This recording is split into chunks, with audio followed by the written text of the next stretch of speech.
Today we are going to learn Kapalbhati. Sit in straight position, spine straight, neck erect, Dhyana Mudra. Sit in any meditative pose.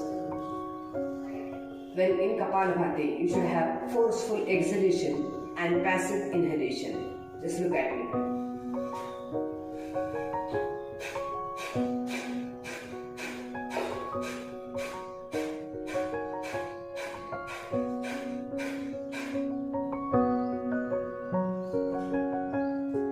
Kapalbhati increases the strength of our respiratory system. It increases the beauty. Also, it is helpful in any disorder of your cough and cold. Only the people suffering from migraine, strain and high BP should not practice it. Om.